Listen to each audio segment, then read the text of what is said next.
Nandito naman po si Mamsi ngayon sa Realin. Dito sa Kamsa. Tingin tayo ng mga gamit. Kasi magpapalit tayo ng gamit. Ito.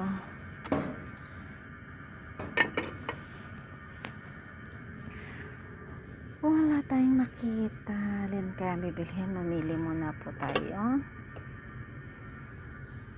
Kasi meron na akong ganito. Meron na akong magento. Maliit ang aking bibilhin. Oh, ganda ng ano oh. O baka silver ito. Ako baka makahanap ng silver ngayon dito. Mabigat siya. 53. Mahal ah. Tingnan natin. Baka made in India. Naalala ko na naman ang silver. Tingnan mo nga ito, baka silver ang bigat oh. Ito, ano to? Hindi ito. Lata to. Ano pa bang ano natin dito? Yung basahan? Yes. Basahan. Mga kaserola oh.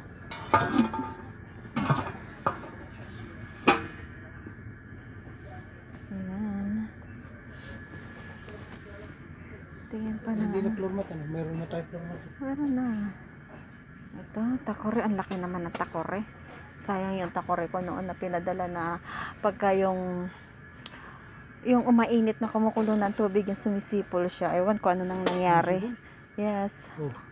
Ewan ko kung ano nang nangyari. Napadala ko na sa Pilipinas. Pag siya ay sumisipol na yung takore. Pagka yung meron ng ay naku, tunog pa lang na ampaw na. Hindi siya maganda. Okay. Ito yung mga thermos. Marami tayong thermos doon. Ano ito mga tasa? Plastic pala to. Plastic. Nahanap kami ng timba. Magawang arenola.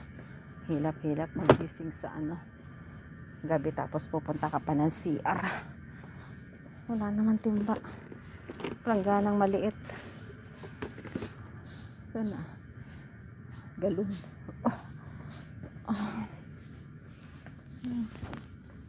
Nasa mga sandok. Ito yung meron na ako ng ganito.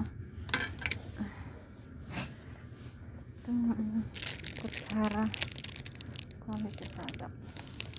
Stainless. Talagang wala kang makukuhang silver dito. Puro siya stainless. Walang timbang maliit.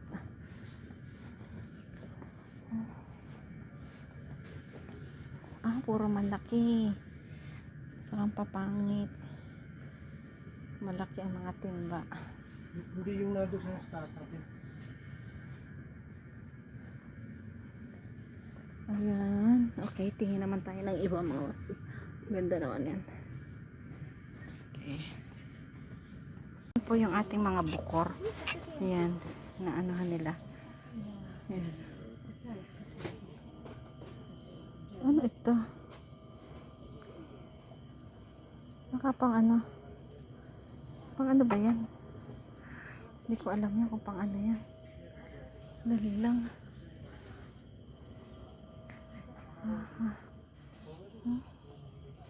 Ayan, yung paglalagyan ng mga ng bukor.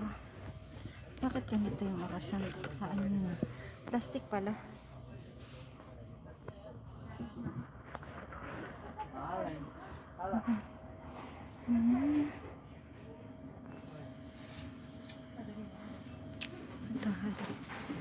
Ang ganda niya. Ang ganda.